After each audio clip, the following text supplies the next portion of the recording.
Assalamualaikum warahmatullahi wabarakatuh.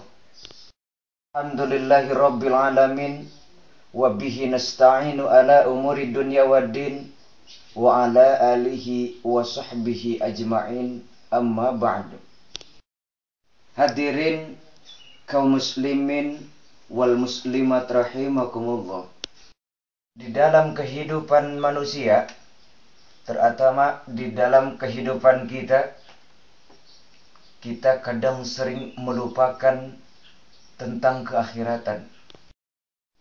Kadang kita juga suka melupakan kenapa badai kan sekarang banyak melanda, bencana banyak melanda, bahkan segala cobaan-cobaan yang Allah berikan banyak melanda.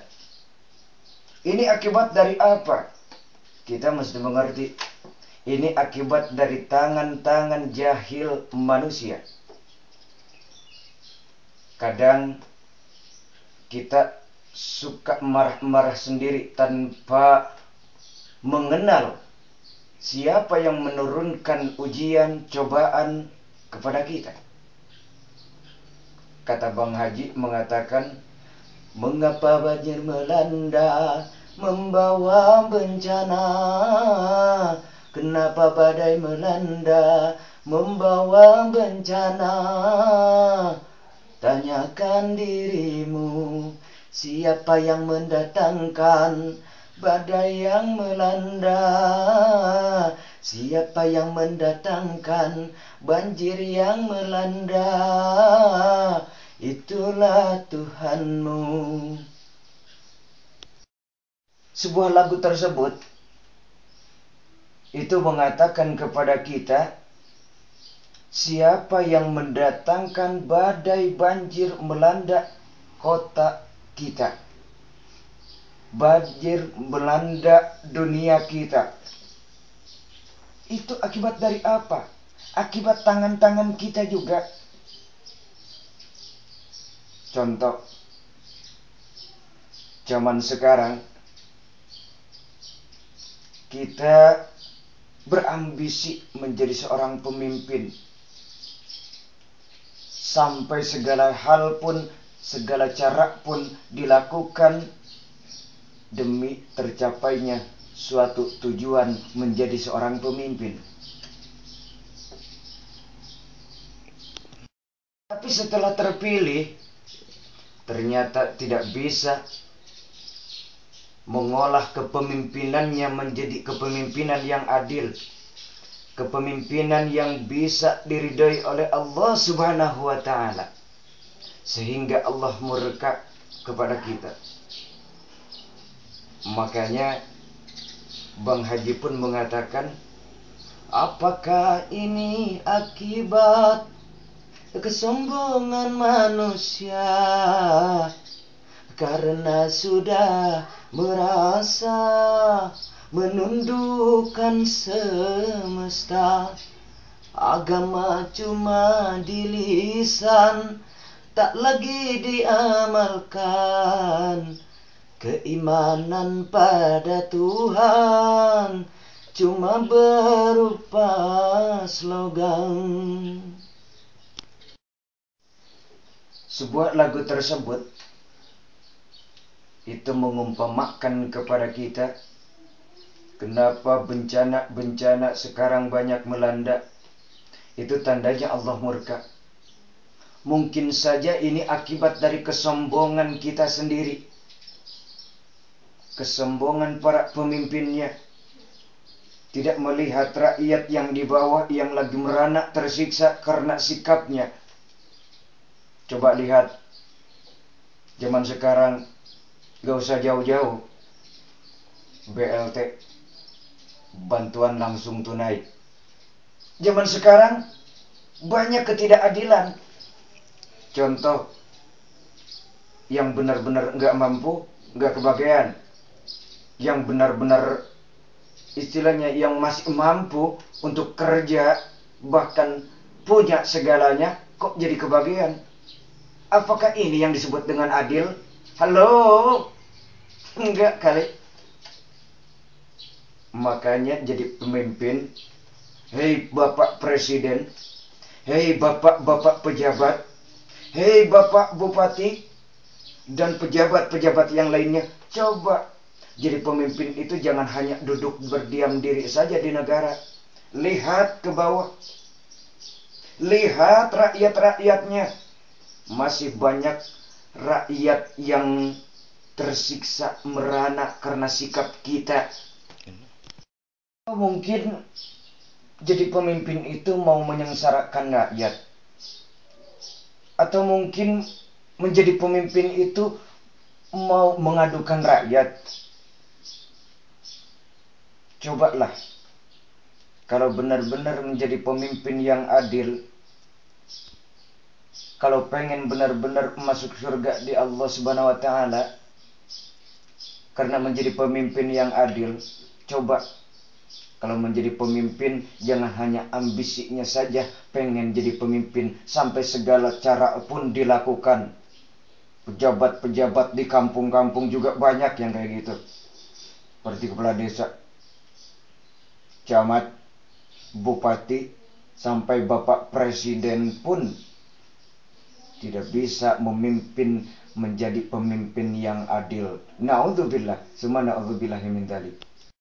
Hingga yang haram bisa menjadi halal, yang halal bisa menjadi haram. Apakah ini disebut dengan umat Nabi Muhammad, umat Rasulullah Sallallahu Alaihi Wasallam, yang disebut dengan umat yang beramanah, tabligh? Enggak. Sampai asalnya bisa menjadi tidak bisa, asalnya tidak bisa menjadi bisa. Contoh antara sogok, banyak zaman sekarang korupsi, ambisi menjadi presiden, ambisi menjadi pejabat hanya untuk korupsi. Naudzubillah. Coba perhatikan tuh yang di bawah, rakyat yang sakit, yang merana karena sikap-sikap para pejabatnya, para pemimpinnya yang tidak bisa memimpin dengan adil. Di dalam keterangan pun dikatakan, ar-rashi wal murtashi finnar. Antara yang disogok sama yang nyogok itu sama, masuk neraka. Sama mungkin. Kalau tidak halal, yang nyogok sama yang disogok sama, masuk neraka. Kita mesti sadar.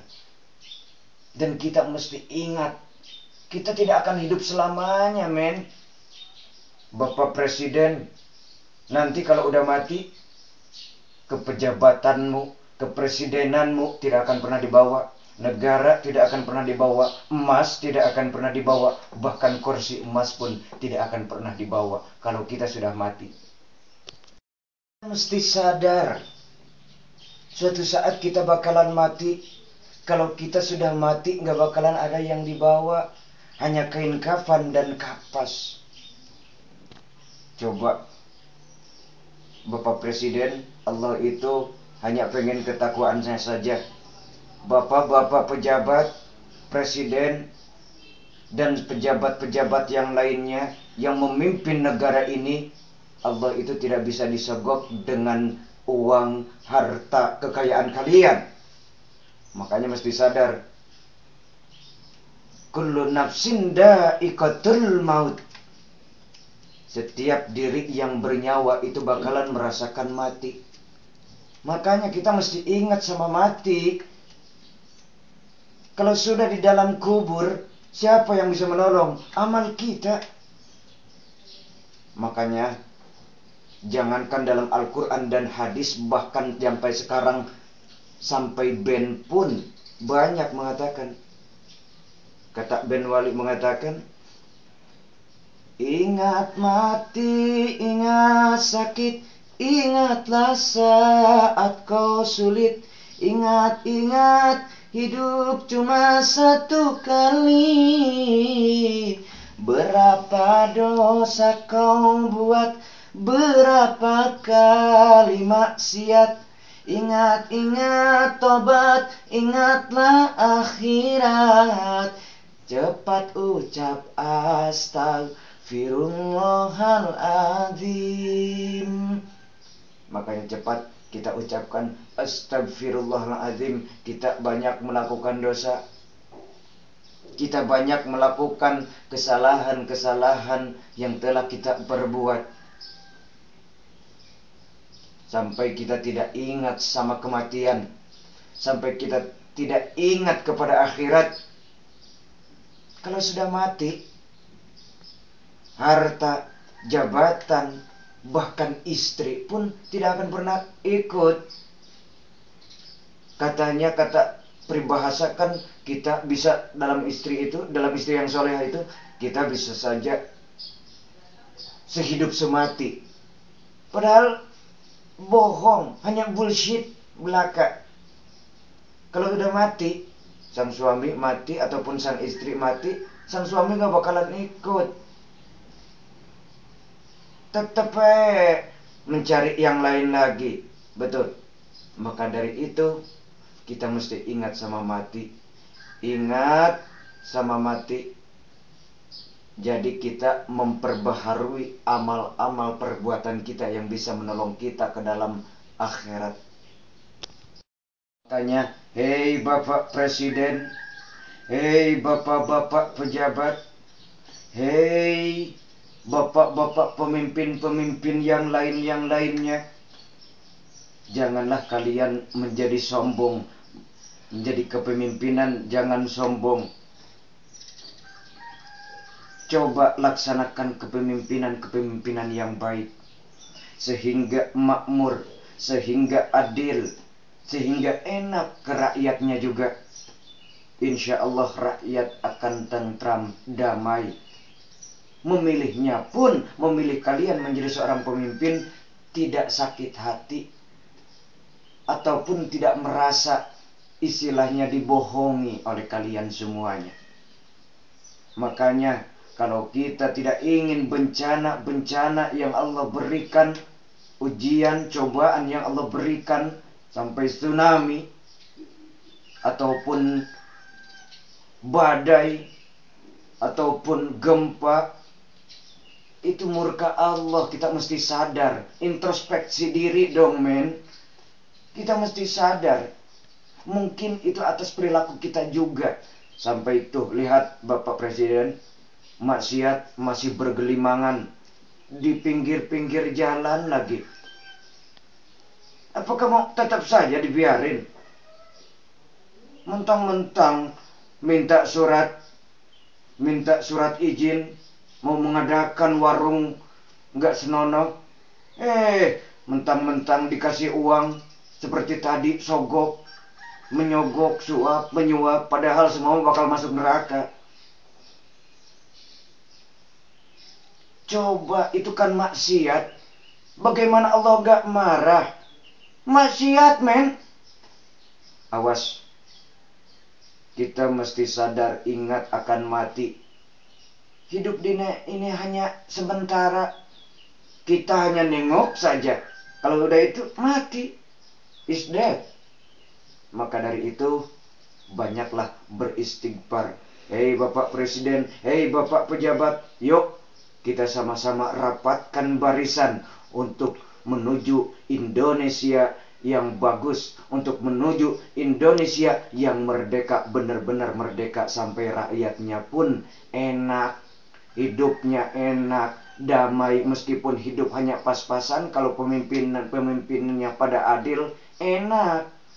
Makanya dari itu, yuk semuanya para pemimpin, kita menjadikan diri kita kepemimpinan yang baik. Terima kasih atas segala perhatian. Mohon maaf atas segala kekurangan. Thank you very much. See you tomorrow. Billahi taufiq wal hidayah. Wassalamualaikum warahmatullahi wabarakatuh.